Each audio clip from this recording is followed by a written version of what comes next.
projeto Alerta Cassandra é uma plataforma de inteligência territorial desenvolvida para antecipar crises alimentares na América Latina, utilizando uma combinação avançada de dados de satélite, informações climáticas em tempo real e inteligência artificial.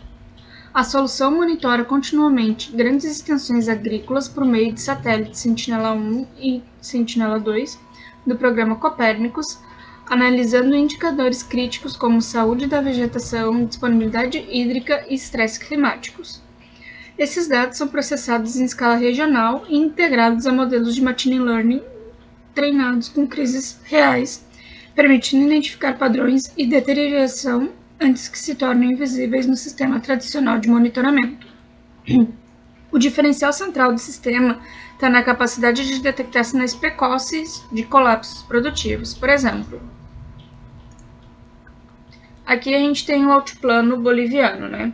Então, como que ele funcionaria dessa forma? Ele vai detectar sinais precoces, né, de um colapso aí, como, por exemplo, degradação progressiva da vegetação, o déficit hídrico e anomalias térmicas, e traduzi-los em indicadores objetivos de risco. A partir disso, a plataforma ela gera um score dinâmico e probabilístico capaz de indicar não apenas a existência de risco, mas a probabilidade e o tempo estimado para sua escalada. Diferentemente de abordagens reativas que atuam após o agravamento da crise, o sistema ele opera na fase pré-crítica, oferecendo semanas ou até mesmo meses de antecedência para a tomada de decisão.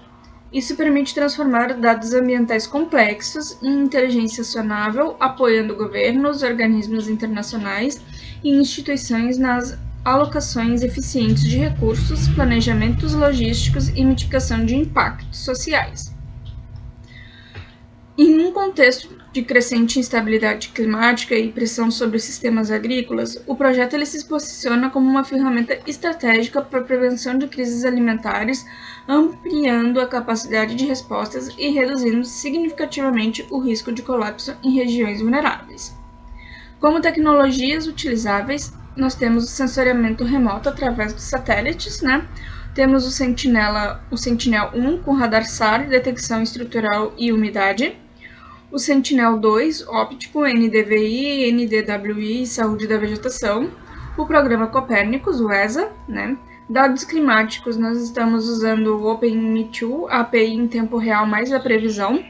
Uma série histórica de temperaturas e precipitações e anomalias climáticas, o Z-Score.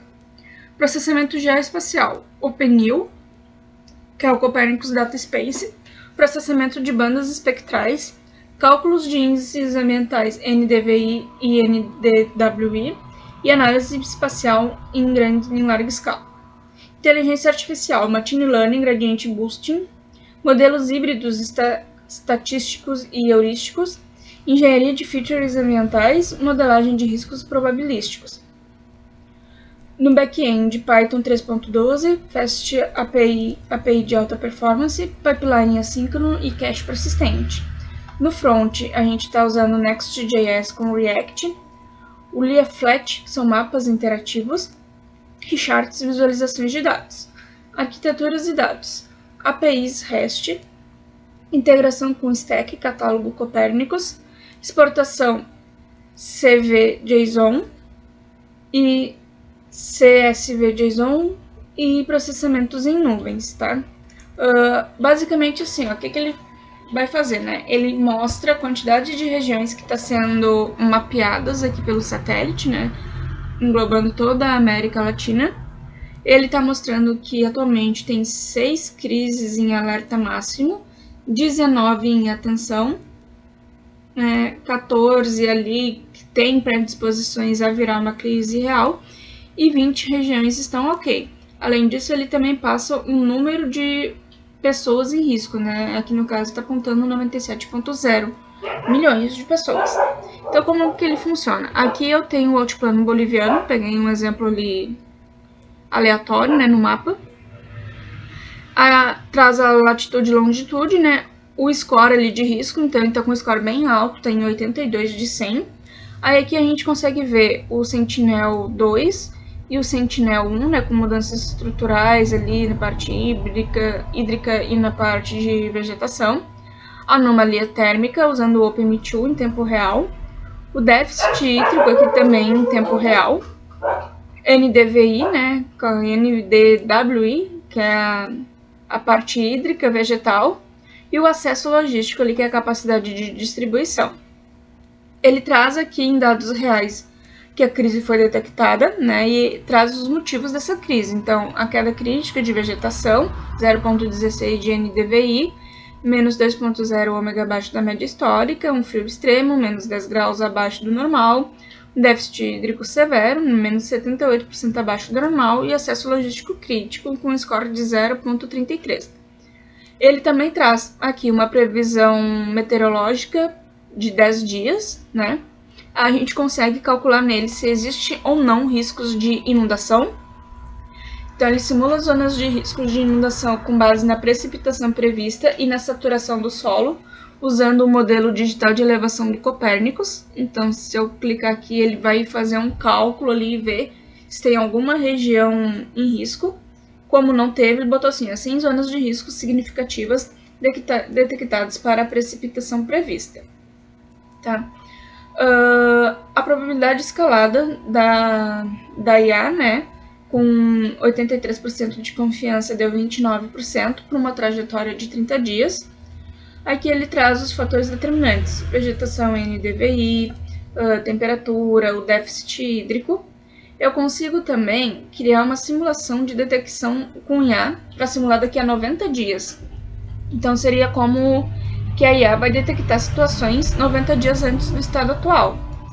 Então, eu clico aqui, ele carrega os dados do Sentinel-2, né? Calcula aqui a temperatura, qual o índice de alerta, né? A crise. Traz aqui os dados do porquê que está em crise, né? O score explicado, quais são os dados que ele está levando em consideração para ter dado esse valor. A cadeia de impactos, né? Como que isso pode ser escalada para uma crise, então seca prolongada, né? Queda do NDVI, falha da safra. Aqui ele traz o índice de vegetação utilizando o Sentinel-2, né? Então que a gente consegue ver. Ele traz uma sugestão de ações recomendadas, né?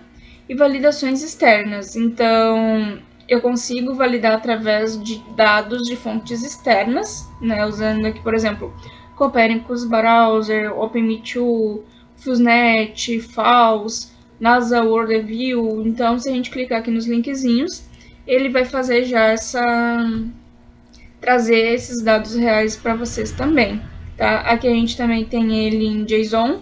Eu consigo baixar, né, os dados em JSON, ou eu posso simplesmente baixar um PDF com todos esses dados.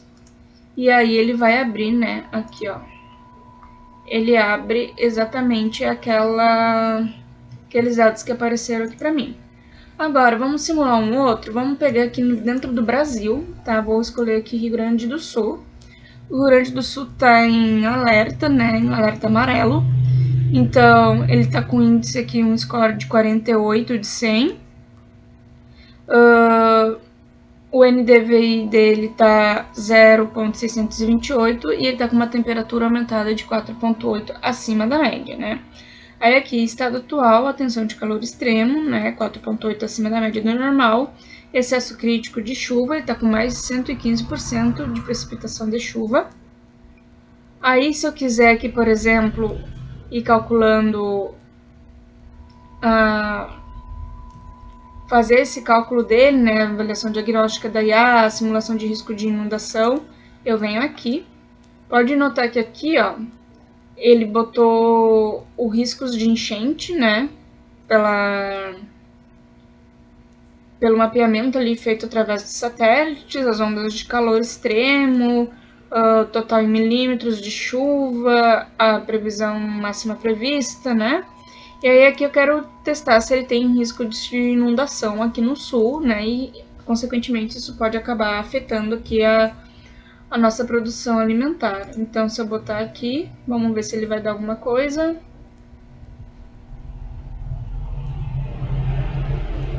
Tá calculando ali. Enquanto ele vai calculando aqui, Eu vou mostrando aqui embaixo para vocês, ó. Tá com 19% de probabilidade de escalada, né? A previsão dele é estável, ó, calculou. Então, dentro dessa simulação, né, com base nas precipitações previstas e na saturação do solo, usando o modelo digital de elevação do Copérnicos, ele mapeou 11 zonas de alto risco e 11 zonas de risco médio. Então, ele não só calculou, mas ele também trouxe quais são essas zonas, né? Aqui pode ver o nome das cidades, se é risco extremo, né? Se é risco alto, no caso o risco médio, ele traz aqui, né, o nome das cidades. Aí aqui a gente tem 19% de probabilidade escalada, fatores determinantes da vegetação, a temperatura, o déficit hídrico, né, a simulação aqui da IA com score aplicável de 48 de 100, e aqui embaixo a validação externa, né, conforme os dados independentes, que nem tem em outros locais. E o mesmo pode ocorrer em qualquer outro, que, por exemplo, vamos pegar esse costa norte do Peru. A gente vai ter que basicamente as mesmas coisas, ó, em DVI, vamos simular aqui para ver se vai aparecer alguma coisa.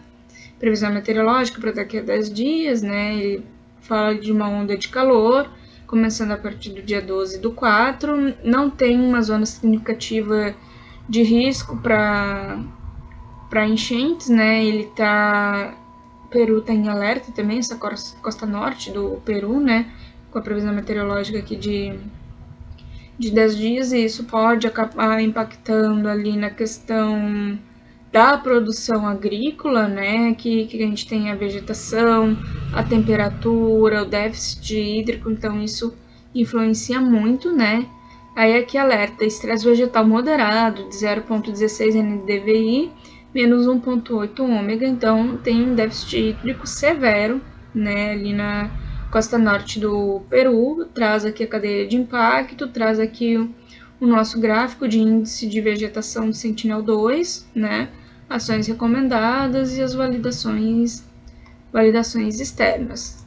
Tá? Além disso, o mapa está aqui, como vocês podem ver, ao vivo, né, ele tem 100% de detecção de precipitação, vocês podem andar por ele, ó, podem abrir aqui e ver quais são as zonas que estão sendo afetadas. Aqui, por exemplo, quando a gente entra no verde, o verde significa que não tem área de risco, né? Então, aqui é o bairro, ele tá com score 20 de 100, tá bom, né? Tá fora da área de risco, com 17% de probabilidade escalada, né? Que um score bom, vegetação, déficit hídrico. Então, não, independente de qual vocês clicarem, ele sempre vai aparecer ali os dados corretos referentes àquela região, né? Então, ele ficou bem completo, assim, nessa parte. Vocês também têm a opção de clicar aqui na lateral onde tem o número de crises e ver quais são todos os alertas que tem aqui, né? E aí, ao apertar aqui, ele já redireciona. Ou pode simplesmente clicar em cima de uma dos pontos marcados ali para ele estar redirecionando aqui para essa parte aqui também, né? Aqui a gente tem algumas crises históricas, que foi o que a gente usou para se basear no treinamento do modelo da Machine Learning, né? Para ele poder entender como que funcionaria. Então a gente pegou crises históricas que teve ao longo aí da América Latina, né? Desde 2011 até 2024, então o modelo ele foi treinado a partir dessas crises para poder identificar, e além disso também conta com os dados ali do mapeamento dos satélites Sentinel-1 e Sentinel-2. Quando a gente volta para a página aqui inicial, ele já aparece aqui, né, esse alert dizendo que os dados estão em tempo real, aparece o mês e o ano, né, quantas regiões com os dados reais eles estão sendo chamadas, o número de pessoas em riscos, né? Que o modelo de Machine Learning híbrido combina anomalias da vegetação, do Sentinel-2, e temperatura e precipitação reais, o PM2, para identificar os riscos alimentares, né? Aí aqui a gente chamou as APIs Sentinel-1 e Sentinel-2 do Copérnicos, o PM2 API Clima Real e o ML Gradient Boosting já calibrados. Aqui embaixo a gente tem a legenda, né, do nosso trabalho, para vocês poderem identificar. Então, quando for crise, vai ter as bolinhas vermelhas, o laranja para alerta de ação urgente, né? O amarelo significa atenção, tem que monitorar, e o verde é estável, onde tem o desenho de uma chama significa calor, o desenho de água é enchente, o do gelo é geada, e aqui o do cacto é a seca, né? Então, espero que vocês tenham gostado. Ficou um projeto assim, bem intuitivo, né? De fácil entendimento para todos, e que com certeza vai fazer total diferença aí na hora de estar usando para prevenir esses riscos agrícolas. Muito obrigada!